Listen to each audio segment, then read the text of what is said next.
अस्सलामु अलैकुम रहमतुल्लाहि व बरकातहू। तलबा तालिबात, साथी असातिज़ा और दिगर नाजरीन, जोग्राफ़िया ई लर्निंग क्लास में आपका दिल की अमीक गहराइयों से इस्तकबाल किया जाता है। वेलकम। आज हम 11वीं जमात जोग्राफ़िया का 5वां टॉपिक ग्लोबल क्लाइमेट चेंज यानी आलमी आब व हवा में तब्दीली के मशक़ी सवालात को हल करने की कोशिश करेंगे। अज़ीज़ तलबा व तालिबात, वीडियो देखते वक्त अपने पास जोग्राफ़िया की नोटबुक, पेन और पेंसिल रखिए और हिदायत के मुताबिक अपनी नोटबुक में लिखिए। तो चलिए तलबा तालिबात, 11वीं जोग्राफ़िया के 5वें टॉपिक ग्लोबल क्लाइमेट चेंज के मशक़ी सवालात हल करेंगे। सवाल नंबर 1, सिलसिलावार जोड़ियाँ लगाकर जंजीर मुकम्मल कीजिए। तलबा तालिबात, आप स्क्रीन पर देख रहे हैं कि यहाँ एक जदौल दिया गया है जिसके अलिफ, बे और जीम इस तरह 3 कॉलम हैं। अलिफ कॉलम के जोड़ियों के आगे बे और जीम कॉलम में बेतरतीब जोड़ियाँ दिए गए हैं। हमें अलिफ कॉलम के जोड़ियों के आगे बे और जीम कॉलम में से सही जोड़ियाँ मुंतखब करके जंजीर मुकम्मल करना है। तो चलिए सही जोड़ियाँ मुंतखब करेंगे। अलिफ कॉलम में नंबर 1, बर्फ़ का पिघलना। इसके आगे बे कॉलम में सही जोड़ी सतह समंदर में इजाफ़ा आएगा और बे कॉलम के आगे जिम कॉलम में सही जोड़ी सैलाब आएगा। अलिफ कॉलम में नंबर 2, शमसी शॉओं के असरात। इसके आगे बे कॉलम में सही जोड़ी ज़मीन का औसत दर्जे हरारत आएगा और बे कॉलम के आगे जिम कॉलम में से सही जोड़ी गिरदबाद की आमद में इजाफ़ा आएगा। अलिफ कॉलम में नंबर 3, सब्ज़ खाना गैस। इसके आगे बे कॉलम में सही जोड़ी मीथेन आएगा और बे कॉलम के आगे जिम कॉलम में सही जोड़ी ज़मीन पर ज़िंदगी का वजूद आएगा। अलिफ कॉलम में नंबर 4, आब व हवा में तब्दीली। इसके आगे बे कॉलम में सही जोड़ी बेमौसम बारिश आएगा और बे कॉलम के आगे जिम कॉलम में सही जोड़ी ज़राअत आएगा। इस तरह से सवाल नंबर 1 के सिलसिलावार सही जोड़ियाँ लगाकर जंजीर मुकम्मल की गई है। आप इसे अपनी नोटबुक में लिखिए। मशक़ी सवालात का सवाल नंबर 2, गलत आमिल की निशानदेही कीजिए यानी गलत आमिल पहचानिए। तलबा तालिबात, इस किस्म के सवाल में 4 ऑप्शन दिए जाते हैं जिनमें 3 ऑप्शन सही होते हैं और 1 ऑप्शन गलत होता है। यहाँ हमें गलत ऑप्शन पहचानना है। तो चलिए सवाल नंबर 2 का पहला देखेंगे। नंबर 1, आलमी हरारत अफजूदगी के असबाब डैश हैं। यहाँ 4 ऑप्शन दिए गए हैं। अलिफ, सब्ज़ खाना गैसों का इखराज। बे, जंगलात की कटाई। जीम, सूरज की ज़ाहिरी गर्दिश। दाल, सनतियाना। अज़ीज़ तलबा तलबात, इनमें से सब्ज़ खाना गैसों का इखराज, जंगलात की कटाई और सनतियाना, ये तीनों अवामिल आलमी हरारत अफजूदगी के सही असबाब या ज़िम्मेदार अवामिल हैं और सूरज की ज़ाहिरी गर्दिश ये आलमी हरारत अफजूदगी का सबब या आमिल नहीं है। इसीलिए इन 4 में ये गलत आमिल है। तो जवाब जीम यानी सूरज की ज़ाहिरी गर्दिश आएगा। सवाल नंबर 2 का दूसरा, आब हवा की तब्दीली का अशारिया डैश। इसके यहाँ 4 ऑप्शन दिए गए हैं। अलिफ, बर्फ़ानी दरियाओं का सिकुड़ना। बे, सैलाब की आमद में इजाफ़ा। जीम, गिरदबाद की आमद में इजाफ़ा। दाल, आज़म और अकील दर्जे हरारत में इजाफ़ा। इनमें से बर्फ़ानी दरियाओं का सिकुड़ना, सैलाब की आमद में इजाफ़ा और गिरदबाद की आमद में इजाफ़ा, ये तीनों आब व हवा की तब्दीली के अशारियाँ हैं, जबकि आज़म और अकील दर्जा हरारत में इजाफ़ा ये आब हवा की तब्दीली का अशारिया नहीं है। इसीलिए इसका जवाब दाल यानी आज़म और अकील दर्जा हरारत में इजाफ़ा आएगा। सवाल नंबर 2 का तीसरा, आब हवा की तब्दीली के मुताल्लिक़ के ज़राए डैश। इसके यहाँ 4 ऑप्शन दिए गए हैं। अलिफ बर्फ़ के नमूने, बे मरजानी चट्टानें, जीम दरख्तों के तनों के हल्के, दाल कदीम किले। अज़ीज़ तलबा तलिबात, इनमें से बर्फ़ के नमूने, मरजानी चट्टानें और दरख्तों के तनों के हल्के आब हवा की तब्दीली के मुताले के ज़राए हैं, और जबकि कदीम किले आब हवा की तब्दीली के मुताले का ज़रिया नहीं है। इसीलिए जवाब दाल यानी कदीम किले आएगा। सवाल नंबर 2 का चौथा, आलमी आब हवा की तगय्युर को रोकने के अक़दामात डैश। इसके यहाँ 4 ऑप्शन दिए गए हैं। अलिफ कीमियाई खाद और जरासीम कश अद्वियात के इस्तेमाल पर पाबंदी, बे शजरकारी का फ़रोग और जंगलात की कटाई पर पाबंदी, जीम अवामी आमदरफ्त के ज़राए पर पाबंदी, दाल रकाज़ाती ईंधन पर पाबंदी।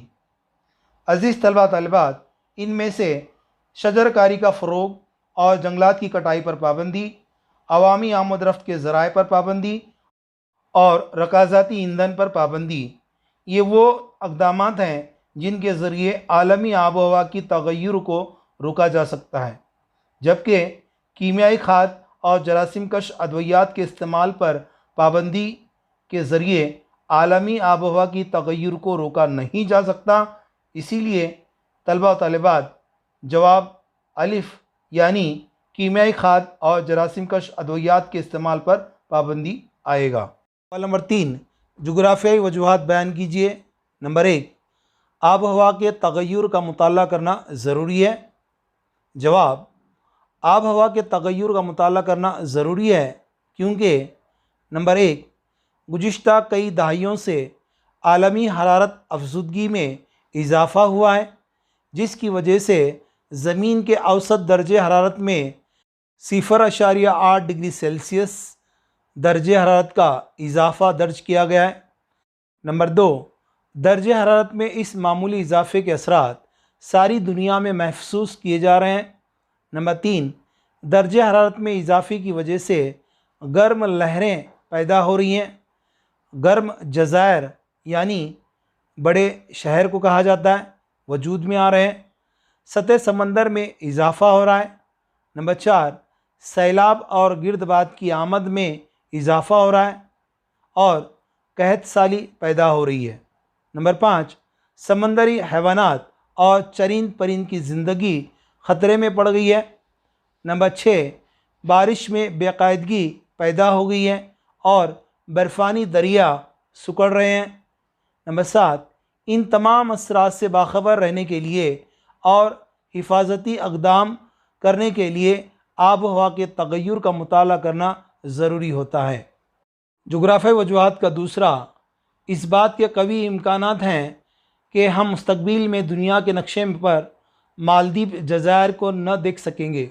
जवाब, इस बात के कवी इम्कानात हैं कि हम मुस्तक़बिल में दुनिया के नक्शे पर मालदीव जज़ायर को न देख सकेंगे क्योंकि नंबर 1, गुज़िश्ता दहाइयों से आलमी दर्जे हरारत बढ़ने की वजह से बुलंद व बाला पहाड़ों और बुलंद अर्जुल बुलंदों पर मौजूद बर्फ़ानी दरिया बहुत तेज़ी से पिघल रहे हैं। नंबर 2, इन बर्फ़ानी दरियाओं के पिघलने की रफ़्तार बहुत तेज़ है। हर साल ये बर्फ़ानी दरिया 22 मीटर की रफ़्तार से सिकुड़ रहे हैं। नंबर 3, इन बर्फ़ानी दरियाओं के पिघल कर पानी बनने के अमल की वजह से समंदरों की सतह में इजाफ़ा हो रहा है। नंबर 4, जो जज़ायर सतह समंदर से बहुत कम बुलंदी पर वाक़ होते हैं उनकी सतह में इजाफ़ा बहुत नुमायाँ तौर पर नज़र आने लगता है। नंबर 5, मालदीव भी बहर अरब में वाक़ एक जज़ीरे वाला मुल्क है। नंबर 6, आलमी दर्जे हरारत बढ़ने की वजह से सतह समंदर में जिस तेज़ी से इजाफ़ा हो रहा है उससे इस बात का कवी इम्कान है कि मालदीव जज़ायर पानी में डूब जाएंगे और नक्शे में हम उनको न देख सकेंगे। जुग़राफ़ियाई वजूहात का तीसरा, the snow line is retreating यानी ख़त यख पीछे हट रही है। जवाब, नंबर 1, ख़त यख से मुराद बुलंद बाला पहाड़ों पर वो बुलंदी जहाँ हमेशा बर्फ़ जमी रहती है, जहाँ दर्जे हरारत नुक्ते इंजमात के नीचे होता है। पहाड़ों पर ख़ते यख यानी स्नो लाइन सतह समंदर से काफ़ी बुलंदी पर होता है। नंबर 2, बुलंद अर्जुल बुलंद पर ख़ते यक सतह समंदर पर होता है, यानी क़ुतबी इलाकों में, मसलन आर्कटिक इलाके, टुंड्रा के इलाके वगैरह। नंबर 3, सारी दुनिया में अब मुख्तलिफ़ वजूहात की वजह से हरारत अफज़ूदगी का अमल तेज़ी से जारी है। इसीलिए आलमी सतह पर ज़मीन के दर्जा हरारत में 0.8 डिग्री सेल्सियस का इजाफ़ा हुआ है। नंबर 4, दर्जा हरारत में इजाफ़े का ये असर सारी दुनिया पर पड़ रहा है। बर्फ़ानी दरिया और बर्फ़ानी इलाके सुकड़ते जा रहे हैं। नंबर 5, इन सब के सुकड़ने से स्नो लाइन यानी ख़ते यक भी पीछे हटता यानी सुकड़ता जा रहा है। जोग्राफ़ी वजूहात का चौथा, गिरदबाद और कहत साइली की ताद्दुद यानी तादाद में इजाफ़ा हो गया है। जवाब, गिरदबाद और कहत साली की ताद्दुद में इजाफ़ा हो गया है क्योंकि नंबर 1, आलमी हरारत अफसूदगी की वजह से ज़मीन के औसत दर्जे हरारत में बहुत तेज़ी से इजाफ़ा हो रहा है। नंबर 2, दर्जे हरारत में इजाफ़े की वजह से समंदरों पर अमल तफ़कीर की शरह में ज़बरदस्त इजाफ़ा हुआ और आबी बुखारात बनने का अमल भी तेज़ी से होने पर आबी बुखारात की मिक़दार में इजाफ़ा हुआ है। नंबर 3, इन सब का असर कुरे हवा की फ़िज़ाई कैफ़ियत पर पड़ता है और इसकी वजह से गिरदबाद पैदा होता है। नंबर 4, फ़िज़ाई कैफ़ियत में तब्दीली की वजह से हवा के दबाव के इलाकों में फ़र्क वाक़ हुआ है, इसलिए बार बार गिरदबाद पैदा हो रहे हैं। नंबर 5, फ़िज़ाई कैफ़ियत की गैर ज़रूरी तब्दीली की वजह से बाज़ इलाकों में बारिश बहुत ज़्यादा होती है तो बाज़ इलाकों में बारिश बहुत कम होती है और बाज़ इलाकों में बारिश नहीं हो रही है। इसीलिए यहाँ बार बार कहत साली की सूरत हाल पैदा हो रही है। सवाल नंबर 4, मुख्तसर नोट लिखिए। Number 1, bleaching of coral reefs, मरजानी संगिस्तान की तबिस्कारी। तबिस्कारी के माने सफ़ेद होना। जवाब, समंदरी जानदार मूंगा यानी मरजान एक हिस्सास समंदरी मखलूक है। जब समंदरी पानी का दर्जे हरारत बदलता है तो मूंगे अपने खलियों में रहने वाली काइयों को बाहर फेंक देते हैं। यही काई उनके रंगदार होने का सबब होती है। काई के बाहर फेंक देने से मूंगों का रंग सफ़ेद हो जाता है। मूंगों के सफ़ेद रंग में तब्दील हो जाने के इस अमल को तबीसकारी या अंग्रेज़ी में ब्लीचिंग ऑफ कोरल रीफ कहते हैं। अगर मूंगों की ब्लीचिंग बहुत दिनों तक जारी रहे तो ये एक दिन ख़त्म हो जाते हैं। हर साल मूंगों की ब्लीचिंग की वजह से बहुत बड़ी तादाद में मूंगे ख़त्म हो रहे हैं और इनसे बनी चट्टानों का बतदरीज ज़वाल हो रहा है। दुनिया में 1/5 से ज़्यादा मूंगों की चट्टानों का अब तक ज़वाल हो चुका है। मुख्तसर नोट लिखिएगा। दूसरा, फ्लैश फ्लड, नागानी सैलाब। जवाब, आलमी हरारत अफज़ूदगी के मुज़िर असरात सारी दुनिया में मुख्तलिफ़ सूरतों में नज़र आ रहे हैं। इन मज़ीद असरात में से एक असर नागानी सैलाब का आ जाना है। शदीद बारिश की वजह से अचानक आ जाने वाले सैलाब को फ्लैश फ्लड या नागानी सैलाब कहते हैं।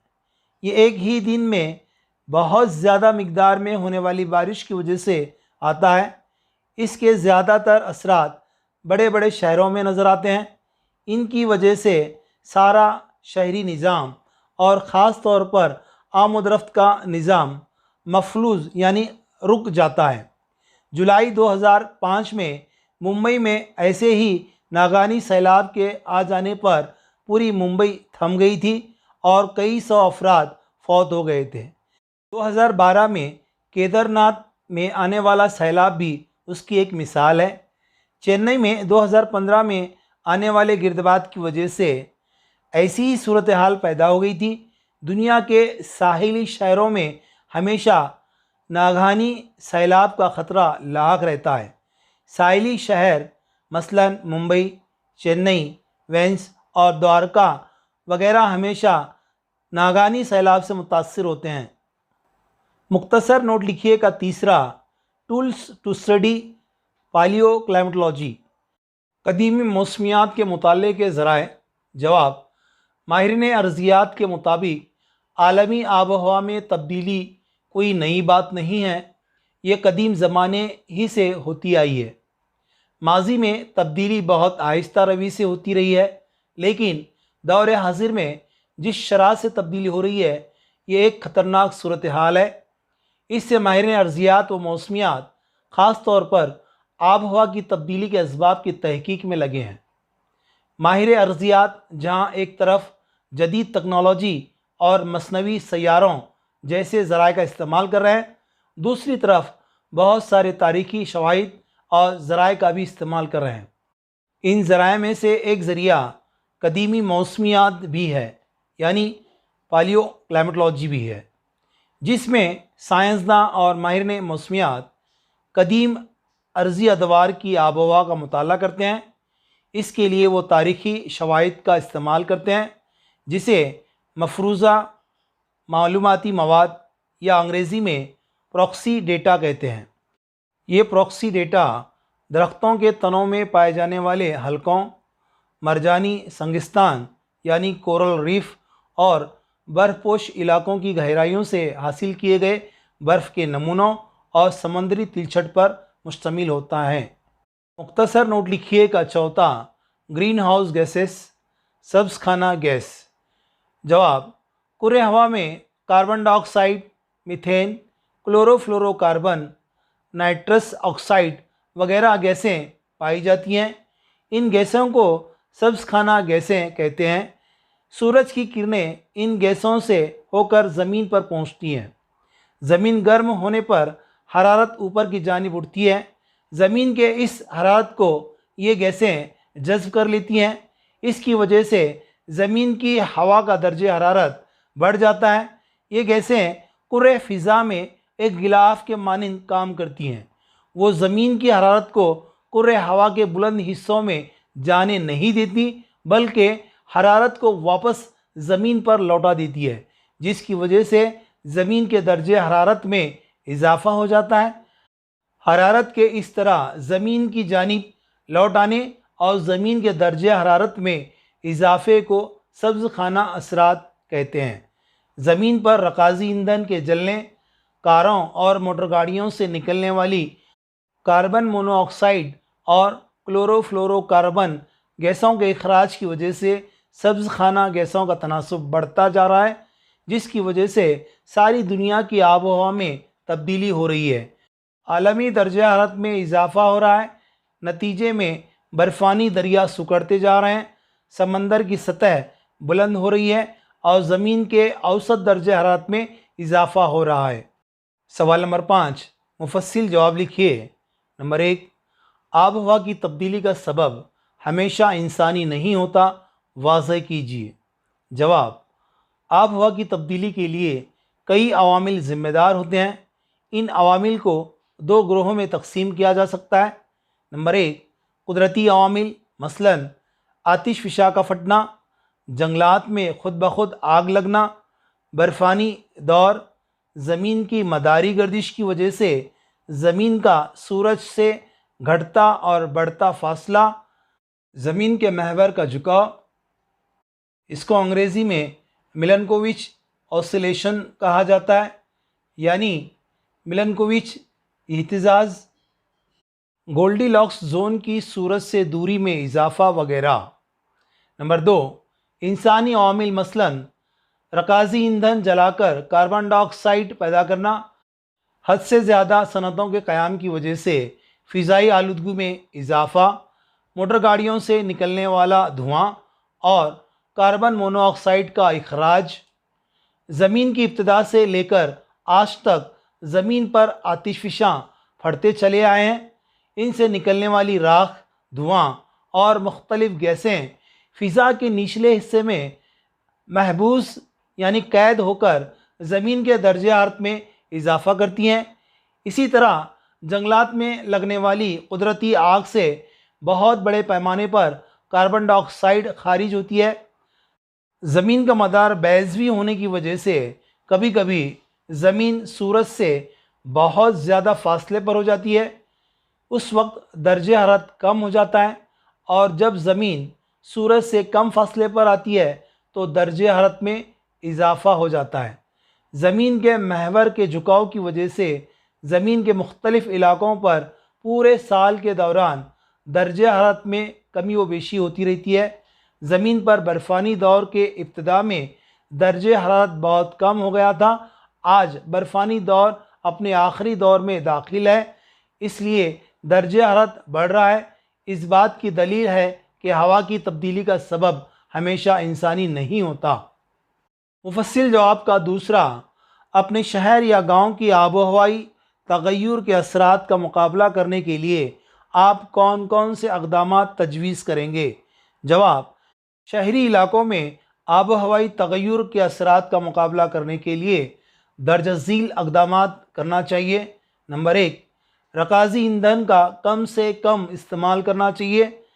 नंबर 2, आमदरफ्त के ज़राए मसलन स्कूटर, मोटरसाइकिल का इस्तेमाल कम फासले के लिए न करें। उनका इस्तेमाल सिर्फ ज़रूरत पर और ज़रूरत भर करें। नंबर 3, गैर रिवायती तवाने के ज़राए का ज़्यादा से ज़्यादा इस्तेमाल करें। नंबर 4, समाजी शजरकारी के प्रोग्राम मुनक्किद करें। नंबर 5, प्लास्टिक का इस्तेमाल कतई न करें। नंबर 6, लोगों में आबहवा की तब्दीली के मुज़ीर असरात के मुतालिक समाजी शऊर पैदा करें। देही इलाकों में आबो हवाई तगय्युर के असरात का मुकाबला करने के लिए दर्ज झील इक़दामात करें। नंबर 1, जंगलाती इलाके में जंगलात की कटाई पर रोक लगाएं। नंबर 2, ज़राअती आमाल के लिए रकाज़ाती ईंधन पर चलने वाले मशीनों का कम से कम इस्तेमाल करें। नंबर 3, ज़्यादा से ज़्यादा दरख्त लगाएं। नंबर 4, फसल हासिल करने के बाद निकलने वाले फासिद मादों को जलाने की बजाय उन्हें दफना दें। नंबर 5, आब हवा की तब्दीली के मुज़ीर असरात के मुतालिक देही लोगों को आगाह करें। नंबर 6, खेत खलियानों में लगने वाली आग पर काबू पा लें। अज़ीज़ तलबा व तालिबात, इन मश्क़ी सवालात के जवाबात को अपनी नोटबुक में लिखिए और इसकी स्टडी कीजिए। खुदा हाफिज़।